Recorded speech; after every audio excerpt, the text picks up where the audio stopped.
Hello và xin chào bạn, chào mừng bạn đã trên mình ghé bên là Game 989 đây.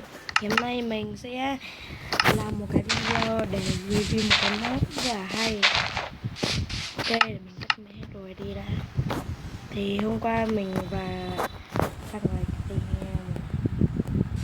ok để mod này để mình mặc hết giáp vào đã. Phi công lý này, diamond này, một quả tàu vàng này.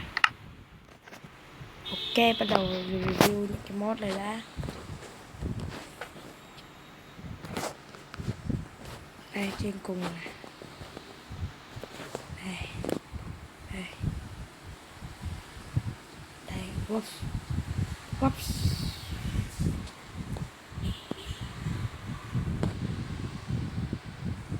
Reaper Enderman.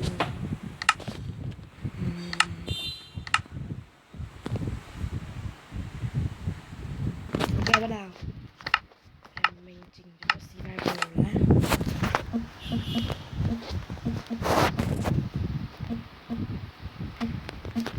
Ok, con đầu tiên nhá là con chó khổng lồ.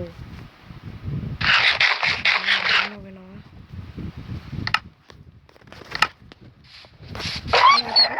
Nó với tao.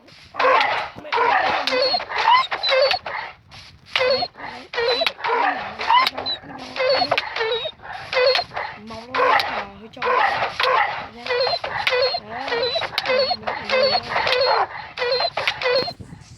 Bây giờ anh ta băng vào. Ok, bắt đầu đánh nhau. Mày muốn đánh nhau. Mày muốn đánh nhau. Mày hít mày chết. Sai nhạc rồi. Mèo. Mèo trong này thì mèo sợ nước đâu. Chết rồi. Ai cái này. Mèo muốn đánh mình á.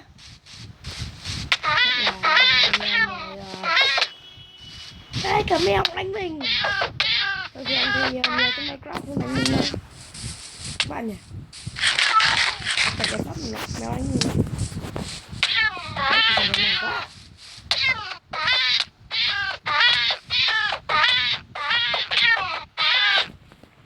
Ok, công nhận con mèo này cũng khỏe ghê. Ok, bắt đầu là mẹ mày này.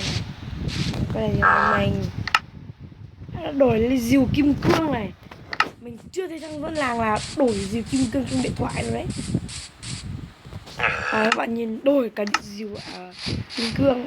Ok, thì mình sẽ rồi đi sau. Ok, đến là con anh chàng mạnh mẽ nhất của chúng ta.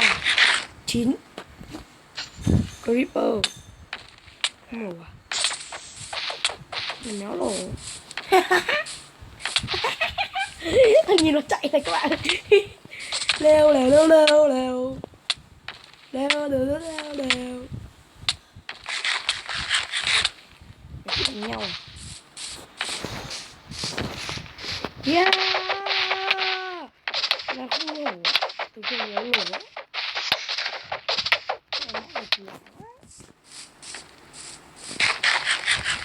Ok, bắt đầu chiến đấu lại. Chiến đấu kia thắng rồi. Lại bị thoát rồi.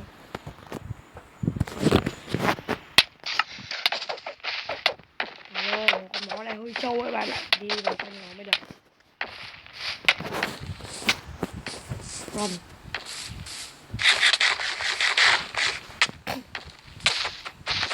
Thằng này mang kiếm kim kim là đánh ở mẹ ăn kiếm. Wow, quá đau.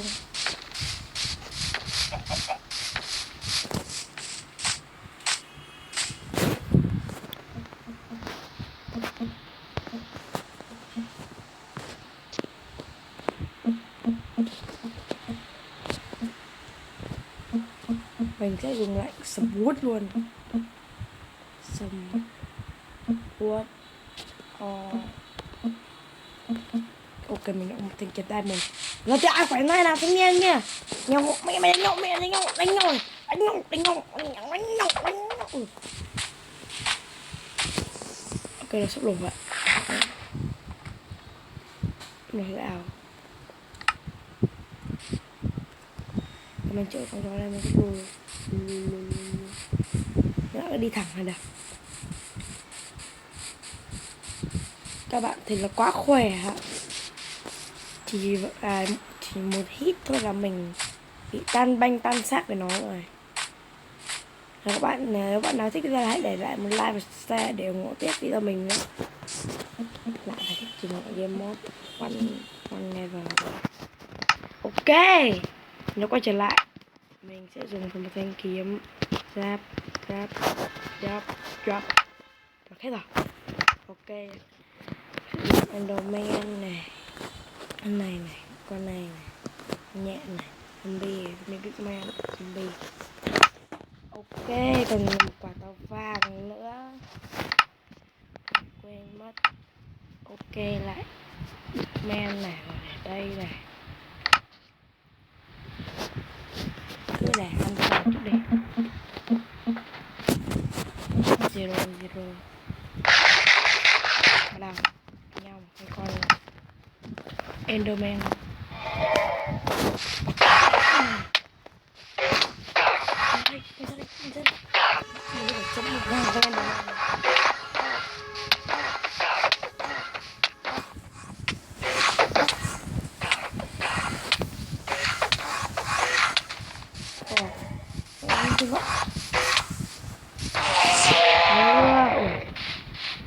Mình quá giỏi mà thiệt tươi bây giờ. Đúng là lý bắt đầu cho các bạn này một skeleton này.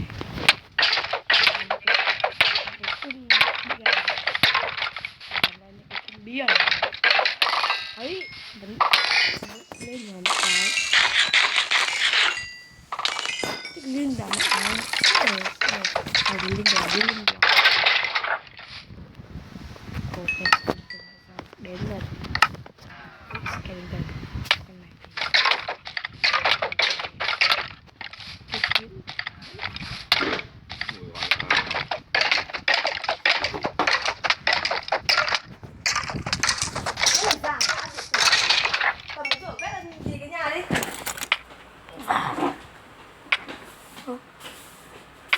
ông quét rồi đấy.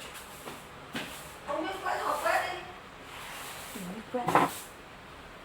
Mình thấy lắm. Thôi để tập xong mình sẽ review cái món này xong rồi. Bye bye.